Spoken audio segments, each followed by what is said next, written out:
Do you constantly feel like the people in your company aren't hearing the message you want them to hear, or your customers don't know what you want them to know? Well, today we're going to give you the 3 blunt force facts how you can be a communication rock star.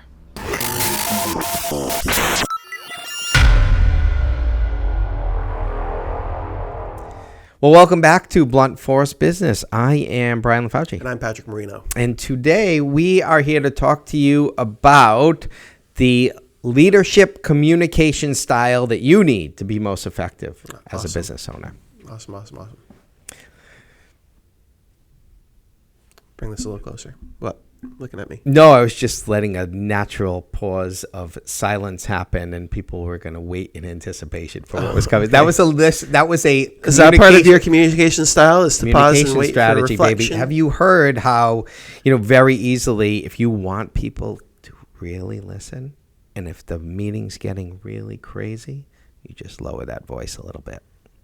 And all of a sudden... Sort of like an NPR person? Yes, like you're listening to Talk Heavy Soup. Yes, it's my bedtime voice. For those of you that don't know what my bedtime voice sounds like. That was Tony I don't know how many people on the drums and... On this call, actually... Peter D'Alessio on the bass guitar. I don't know how many That's people their third studio album. know what my bedtime voice sounds like. This went down a rail. Let's go right into our Blunt Force Facts, because we got to get the train back on the rails. Yeah. All right. Blunt Force Fact number 1 about leadership communication is listening is leadership. Or leadership is listening. You can flip-flop it. It does not matter. It's like God and dog. They're both the same thing, just backwards, right? Leadership is listening is our Blunt Force Fact number 1. And a lot of people, when they think about leading, if you just said, you play the word association game with people, which I like to do a lot of times, and say, okay, we do this in Business Start all the time. We're going to go into what you think it means to be an entrepreneur. Give me a word, okay?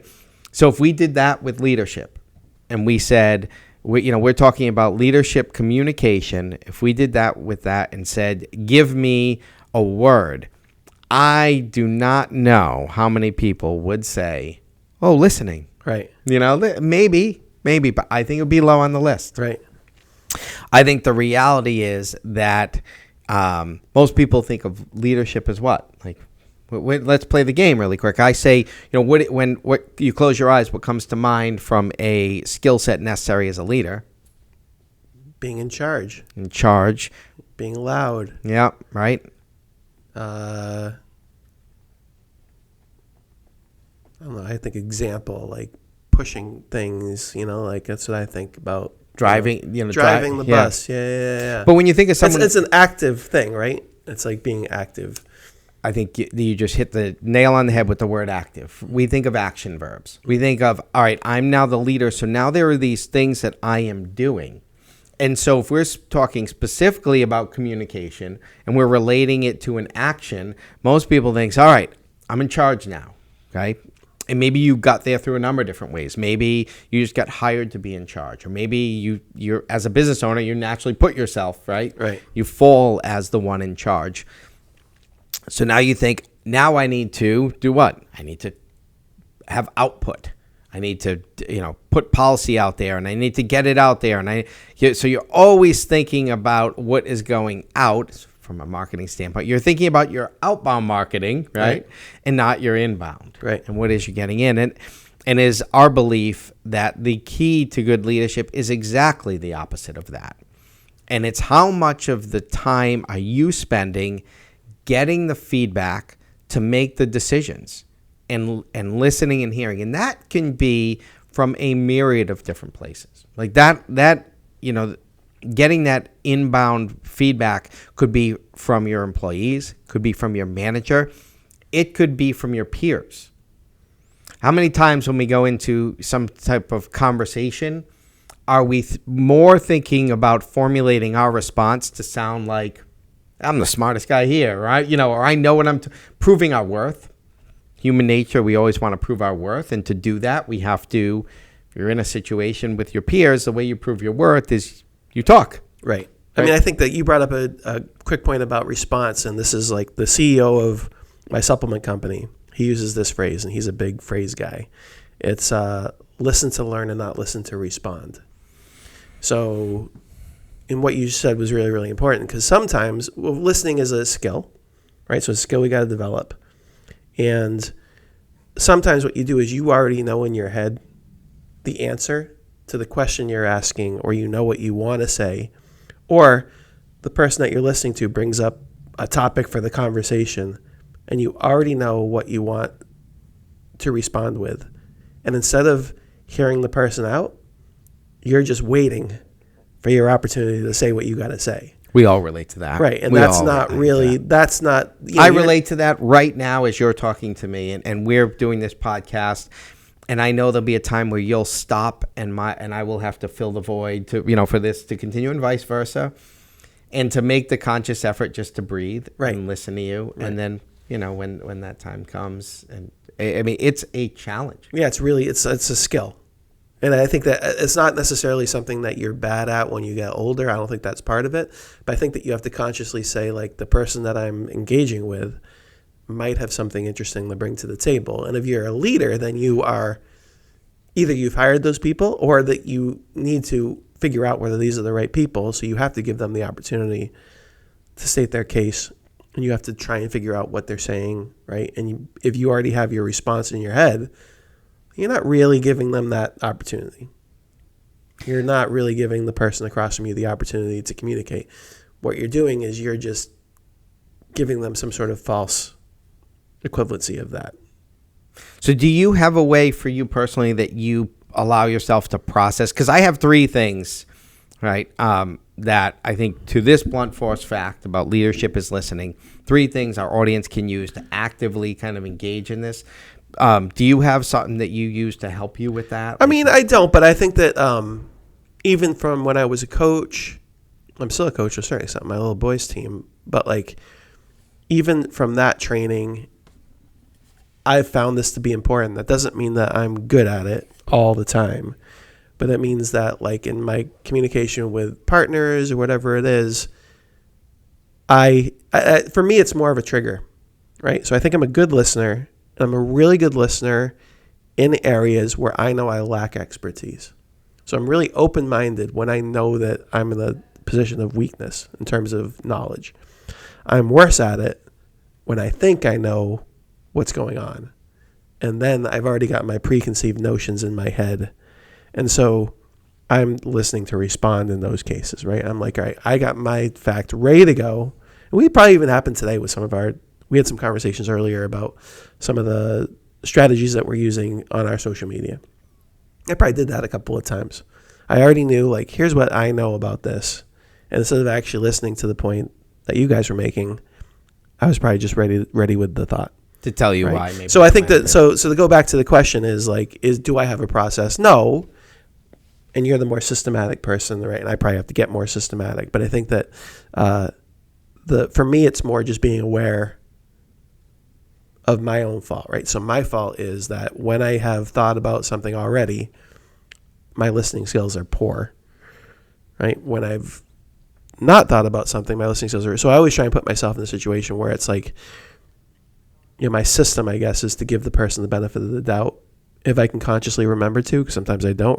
But like most of the time, it's like, I know this person, I want to give this person the benefit of the doubt. I want to assume the best of this person, and that they're gonna have something that might make me think about something a little bit differently. And so that conscious effort is my system, right? Is to sort of say, like, I recognize this flaw in myself, and to say, like, okay, I need to not have this notion in my head of responding. I need to have this thought that this person probably has something interesting to say, and I had to give them the space and the space in my brain to do it. So that's my system. What's your system? No, well, what I hear from you is exactly kind of one of my systems as well. But what, one of the interesting points is you're talking right now, and I'm like, all right, well, that's a very planned out. I am preparing myself for an interaction where I am ready to hear something, but we don't always do that. No. And 99% of the time, interactions happen in these fluid situations, and we haven't prepped up to, okay, this is going to be a listening moment, right? So to that point, and to the system point of it, one of the three things is, one, I think you need to consciously set time to listen. Okay, so it goes back to the calendar piece. We talk about the calendar piece all the time. So set time to get feedback, and for that session to be strictly, I just want to hear. I don't want to respond. I don't want to. During this moment, even if I have the best idea ever, I'm not going to say it. Right. I'm going to let it sit, and I'm going to come back to it, right? So setting listening time. So as a leader, the way you can do that is, so let's take it in kind of two different phases. One, if you have a team, right, then part of that team meeting should be like on the agenda, and however you want to write it, it's listening for you. I want your feedback. I want to hear it, and I'm just going to take it away. Okay, so they're setting the time. The second thing is, all right, what about in moments where you need like a cue? So we just talked about it. We're talking about the process right now, which is helping cue us to do it. That's not normal day-to-day life. The cue thing that I've developed to help say, all right, I'm just going to shut the hell up and listen right now, is I take out a notebook and I put a pen in my hand. And the minute I do that, it is the cue to me that I'm going to write. I'm going to write what other people say instead of thinking about what I'm going to say. I'm going to take conscious notes. And that is an action that just puts me in a mode of listening. Because now I'm doing something, right? So I like to set the time. I like to have the cue piece, and that could be different for everyone. But for me, it's the note-taking piece. And then the other thing is, the thing I really try to look for is emotional response. Because how many times do we want to respond because the thing that the other person is saying is triggering like an emotion?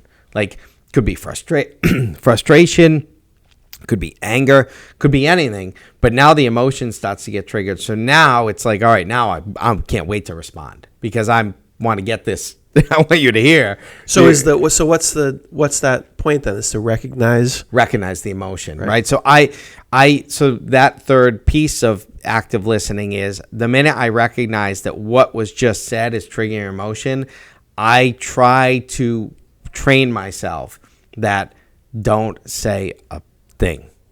Don't say a thing about it, or and leave it as like, all right, I heard that. I'm gonna get back to you on that. I'll process that a little bit, because then it becomes the listening goes away, and the trying to make my point over yours and trying to prove my point, because now whenever emotions get spiked, now we're emotionally invested, right? And when you're emotionally invested in the moment, you can't help but, for lack of a better word, argue, right, or try to convince. Yeah, it's one of those things that I've been working at. It's super hard. Really, really hard. So, we're talking about business here, and we're talking about leadership, and we'll kind of wrap this fact up. I got a couple more things to say. All right, I'm listening to respond. All right, perfect. And the last thing I'll say, and then we'll jump to you, is this skill set it works really well too, parenting. Right. Because, and I can think of an example just yesterday, group text chain with the kids, and one of the kids, and I'm giving them kind of guidance and instruction, and one of the kids sends a message, and it elicited an emotional response from me. And my emotional response was, oh my God, how unappreciative. Like, are you thinking, like, you're not even thinking about the, and by kid, young adult, like not kid, grown up. Mm-hmm. I'm like, you're not even thinking about all the thought and effort I'm putting into this, and you're going to like put more, so I spiral, and our family can do that to us. And I had the moment. I was like, ooh, that just triggered me. Don't respond. Right. So I don't always succeed there, but I try to use the emotional trigger to immediately tell myself, don't respond. Right. Don't respond. Because, hey, when I've had the bad moments as a leader, where I failed as a leader and failed as a parent, and whatever it is, it's always when the emotional elevator is to the top. Right. And then I swear at a kid or yell, and I look like or you start yelling at an employee. Like, at the end of the day, we're in charge. Right. I always got to remind myself that. Why am I getting upset when the final decision's mine? Right. I mean, if anything, they should be upset because they may not like the I have the final decision in all of this. And so once I think accepting control can really help with that. I mean, I think you said a ton of different things that are really, really, really good. I think that if you look at your children, you don't want to look at your employees necessarily as children. Sometimes or people that you you work do. with. It depends who your employees are. I know we're relating things, but I think that with children and with your employees, you want like some sort of sense of empowerment and ownership, right? So it's like they've got to own their process. Your kid has to own their development, right? They're trying to get better. And you just sometimes the emotional part comes from the fact that they're saying something that's frustrating to you, and they're saying something frustrating to you because they need to get it out, right? So sometimes what you need to do is you need to give them the space to get it out, right? People just want to be heard. Sometimes they don't even necessarily want to argue. They just want to make sure that their point is heard. It's just like with me or you waiting for our moment to say the thing that we want to say, right? And I think that like one of the ways that you can really see this is in like the rise of social media discussion, right? And it's like, well, why when somebody posts a YouTube video are there all these comments? So people just want to be heard. People have this opportunity now through social media, through Twitter, through Instagram comments, YouTube comments, whatever it is.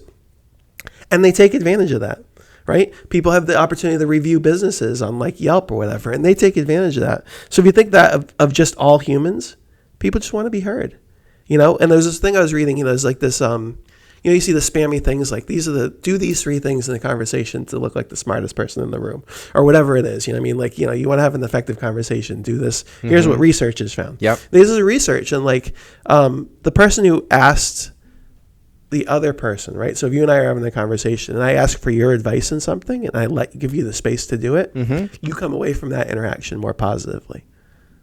You know what I mean? Like, absolutely. Just like if I don't know you and I ask you for some advice, whatever, exactly. You feel valued. So you have to do the same thing with your employees. If you want to lead them, they have to feel like they're a valuable part of the conversation. So you give them the space. You have to listen to them. You have to give them the opportunity to contribute, right? Sometimes you have to give them the space just to be heard. I think that's a big part of it because they just want to be heard. They have opinions, right? And if you don't give them that space, and they don't feel like they have the space because they know that you're just giving them a fake opportunity, they can tell you're not really listening, right? And that's why the communication, the other blunt force facts will come into play too. But I think that's a big part of it. You just need to give people the space to be heard. You have to give your child the space to be heard, and you have to not respond right away sometimes, right?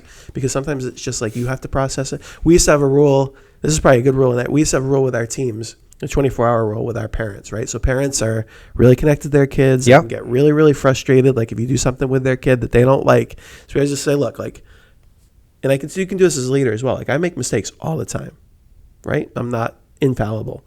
So if I do something that really causes you to be mad, give yourself some space, right? Give yourself 24 hours. If after 24 hours you feel the same way, let's set up a meeting and we can talk about it. Right. Yeah. But like that's part of the it. emotion. Yeah, go. Exactly. Let it out. So you gotta let people be heard. I think is a freaking huge. Right. A huge. It's great.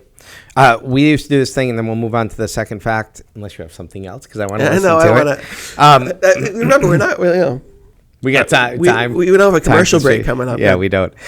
So we used to do this thing where when we'd have our yearly meetings with our employees, we would, at the end of the meeting, we'd say, all right, I want each of you to write down 2 things that if money was no option or whatever, you would want to see done here.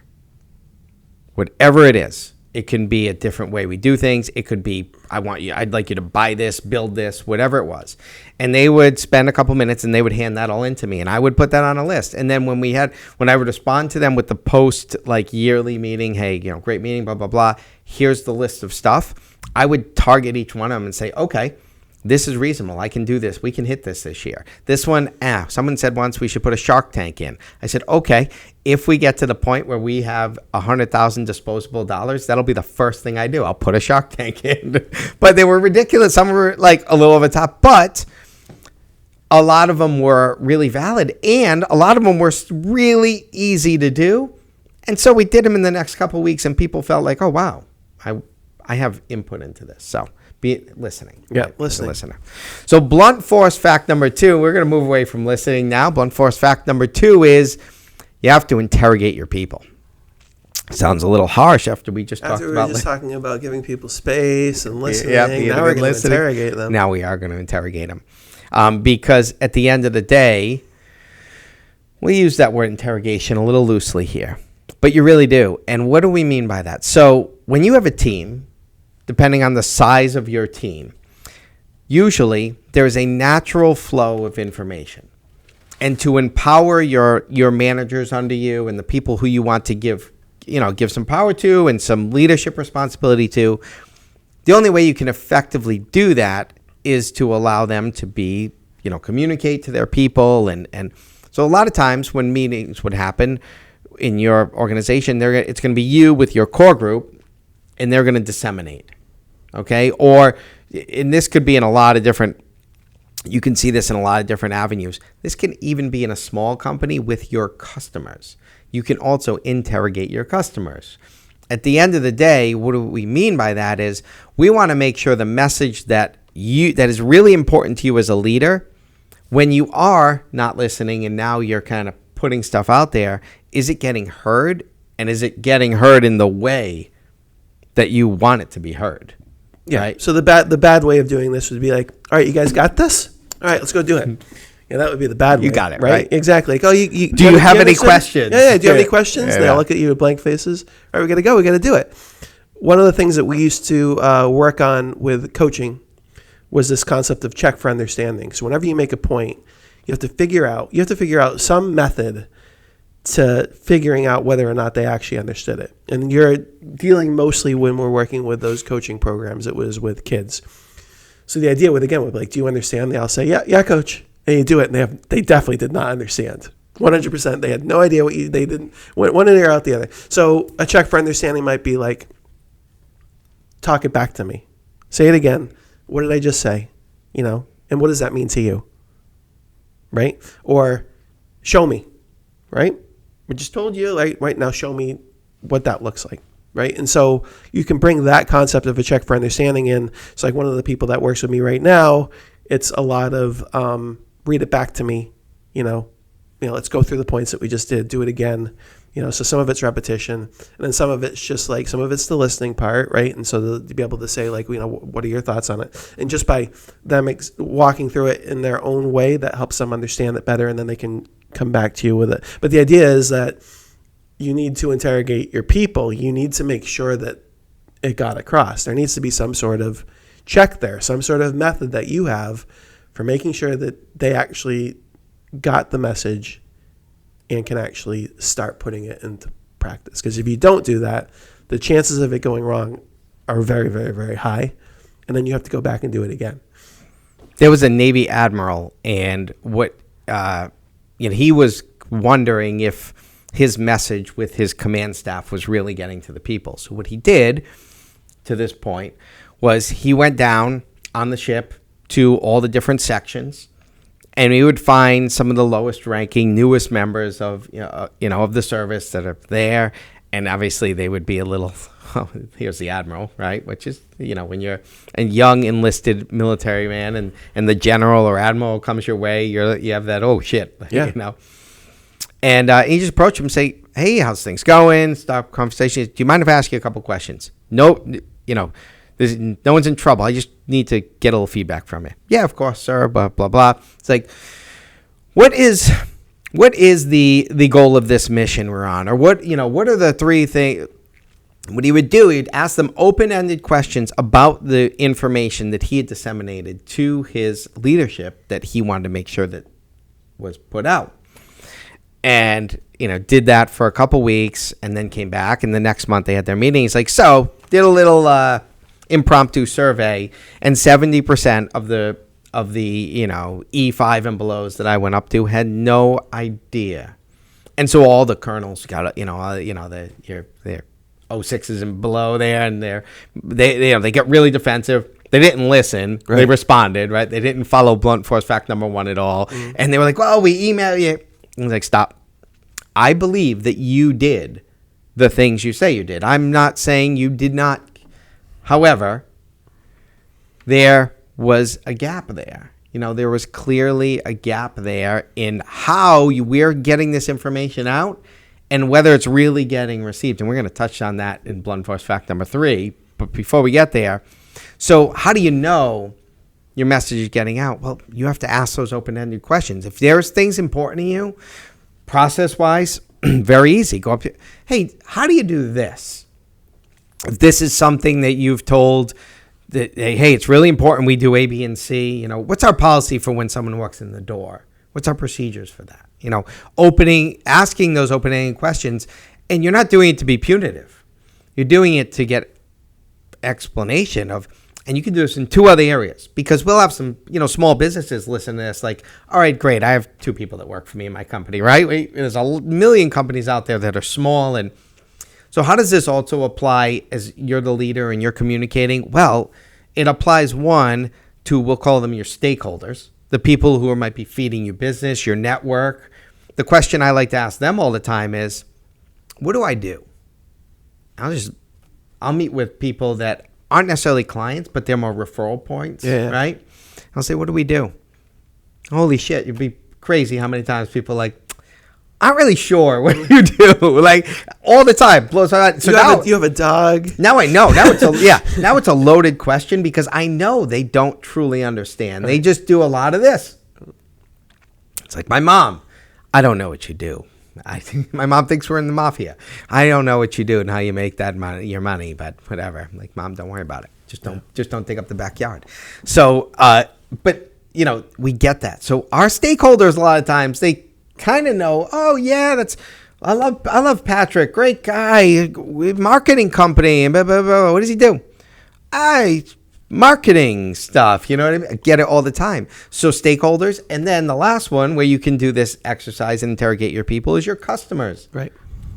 You know, very easy to say to your customers, like, what would you say are all the products and services we offer?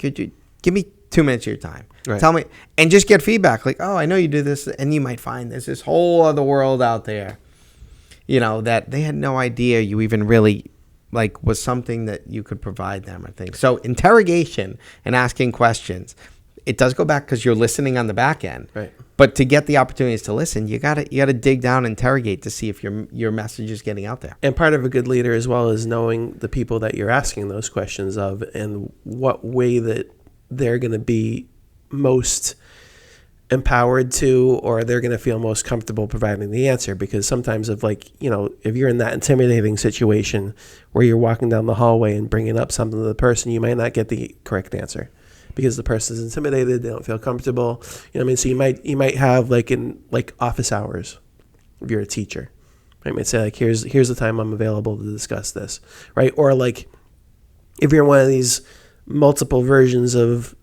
team chats, like a Slack channel, say you've got your company's on a Slack channel, right? Like, hey, if you're not comfortable saying this in front of everybody else, here's some time when I'm going to be available, or message me off of this line, Right. It's like you've got to give the people the opportunity to provide their answer in the area where they're most comfortable, because otherwise you're not going to get the honest feedback. You need to know that they've understood everything, right? You need to, because the worst thing you do is put them on the spot if you know they're not comfortable, right? If you know that they're just gonna, they're not gonna be good enough to do it, then, right? You need to give them how can I do this? Send me a personal email, right? Send me a private message. Come into my office. You know what I mean? Whatever it is for those particular people. And as a good leader, you know who those people and you got to set the stage. Like in the example I gave. He set the stage of, this is not a punitive question. This is a, just I want to hear. Yeah, for sure. Yeah, yeah. I just think it's a complimentary point. It's like, well, how do you interrogate effectively? Yeah, you have to interrogate people differently, or you might have the head of the class. So okay, I know I communicate a certain way, and I know there's another leader in here who's on their level and not my level, who will be able to show everybody else, and maybe say it in the way that they'll understand a little bit better. Right. So you have your minions, too. And you sort of say, hey, you tell me, right? And now the way that they say it is different than the way I said it. And now the other people who are more comfortable with that style, they hear it from me, they hear it from that person. Now they've heard it a couple of times, but again, if you don't do this, if you're just like, all right, guys, let's go, we got it, go team, then it's 90. I would say most of the time it's not going to work out, right? Because people are just, and we actually talked about this beforehand. We're in this attention economy, right? So it's like these people are being bombarded They've got a million emails. They've got the Slack channels full of chats. They've got customers complaining to them. And so you've got to break through all of that. And your message of, do you understand that? Let's go. It might not have gotten through because of all the other distractions they have. So you've got to find that way of saying, tell me what I just said. Right. Show me that you understand it. Right. Walk me through what you're going to do to execute this. And that's the only way that you're going to get anything done. Right. Yeah. No, I like it. I think it's great. Blunt force fact number 2, interrogate your people. Right. What's blunt force fact number 3? There's 3 today? We're trying. 3 is a magic number. There's always 3. There's always 3. Blunt force fact number 3, when it comes to leadership communication, is you got to kill the horse. You got to kill the horse? Yep. And no horses were harmed during the making of this video. Except for the one that got killed. Except for the one we're going to kill. Yeah. No, you got to kill the horse. And, this leadership communication lesson is very much tied to a marketing principle that is tried and true, in that people will only grasp onto things after they've heard it over and over and over again. I'll tell another quick story before we jump in, but through interrogating your people, the one thing I realized was when we owned our indoor sport company that my staff did not know our mission statement. They did not know what was important to us. And I realized that the only way I was going to get them to see that and really remember it and then be able to live it was it had to be everywhere. So we just developed a kind of a campaign where our mission and vision was on almost everything they touched. It was on their daily checklist, right at the top, bold letters, blah, blah, blah, right? You put it up. It was up on the walls. It was, right? And that was one that came out of upper blunt force fact number 2. Right. Right? But really, if you have a message that is important, you need to find a way to schedule that to be in front of your people as much as possible. And we can, same thing. Right now we're talking leadership, but you can relate this fact right to if you got a small team. Yeah, it's very important for that small team to, what's going on in your head, even if there's 2 of you, 3 of you in the office, what's going on in your head isn't going on in the head of that other person. They don't know it if you thought it. Right. So if you thought, man, this is important to me 20 times in a day, they may never once have had that thought. Right. So it's not about size of team, right? I think a lot of people think, well, leadership is like, you lead a lot of people. It has nothing to do with that at all. It has to do with everybody's got to be sailing in the right direction. And the only way you do that is they got to hear those things that are critical over and over and over again to really know it's important. I think you can see examples of that everywhere once you start paying attention. Like, I know for us, we're New Englanders, so we had like a 20-year run of the best football team in the country. And you had 2 leaders of that. You had Bill Belichick and Tom Brady. Mm-hmm. And when you heard an interview from a Patriot player during that run, they all were super boring and they all sounded the same. They're all saying the same things over and over and over again. You heard drink the Kool-Aid a lot. You heard, it is what it is, right? That became like a thing, right? Like that was like a thing around here. Do your job. That must mean that whichever one was the leader, right? Belichick through Brady, I think was probably the process at that 20-year period, was that communication was getting communicated so often that they just all sounded the same. Mm-hmm. And you hear it in like maybe a bad way. Like if you look at the crazy fractured political discourse, right? And you see these, people on the left who are leaders, people on the right who are leaders, and then you hear like the Twitter conversation or the conversation of people in the news, and they all are using all the same words. Same, yeah, right? And same. like a lot of those words at the top of the party was all focus grouped, and we figured out if we say this, it's going to get through, and if we say this over and over and over again, that trickles down, right? Yeah. And so like now all these people are all talking the same language, right? And that's only through beating the horse dead. I mean, that's only through frequency, right? And like, why did I say listen to learn instead of listen to respond? Why did I use that? I hear that a lot. Yeah. I hear that phrase a lot. Yeah. At the supplement company. Yeah. You know what I mean? Like it's being said by the CEO, the chief administrative officer, and it's being communicated throughout the organization. Right. Right. And there's a lot of that in that particular company. That particular CEO uses key phrases that he likes, uses them over and over and over again. And now everybody in the company kind of talks that way. Right. So that must be, if that's happening and the company's growing, then it must be effective. Right. That's an effective leader. If through this technique, we're all speaking the same language, we're all, I think you said, sailing the ship, right? We're all rowing in the right direction. Yep. Then that's effective leadership. But it only happens through this constant beating of the horse, right? This constant, like, we're going to kick this thing, it's down. I know you've heard me say it over and over and over again. But if you've heard me say it over and over again, then that means you've heard it. Right. Yep. And that comes through the process of those first two blunt force facts, being a good listener, and then, asking your people and knowing what's important to you, because at the end of the day, like we said, you're in charge. So you can take in as much as you want, but then you're going to decide these are the core principles and these are the things that we're going to push forward. And then it's a matter of making sure they're pushed forward in multiple ways over and over and over again. So they just become part of the culture. And, the day-to-day work is going to be all this noise. Oh, this task needs to be done. That task needs to be done. So how, through all that noise, do you remember what the company's core goals are? Right? How do you put out, you're putting out fires all day long in any company. That's what you're doing. You're responding and through all that, you need to remember what's important.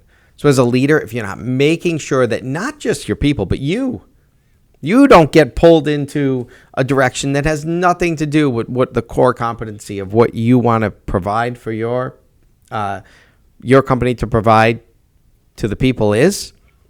If you don't hammer that with yourself every day, your ship will get veered off course. Right. Maybe morally veered off course. Maybe from a standpoint of deliverables get veered off course. Oh, look, this great opportunity came our way. We're going to make a ton of money. And before you know it, you're doing shit that you don't even care about. That doesn't matter to you. That's completely outside of the mission and you don't have a passion for. And now, where are we? Reread that mission statement. That said nothing about doing this. Why are we doing this? And maybe it's the right way to go. The only way you constantly have that recheck is to hammer that home. Beat that horse. Beat that horse dead. The horse needs to be dead. I usually say it at the beginning, but I'm going to say it at the end. This is a great one. 3 blunt force facts for your leadership communication success. Blunt force fact number 1 is leadership is listening. Blunt force fact number 2 is you got to interrogate your people. And blunt force fact number 3 is you got to kill the horse. Use those 3 blunt force facts for your success as a leader. I am Brian LaFauci. Patrick Marino. We'll see you next time. Thank you so much.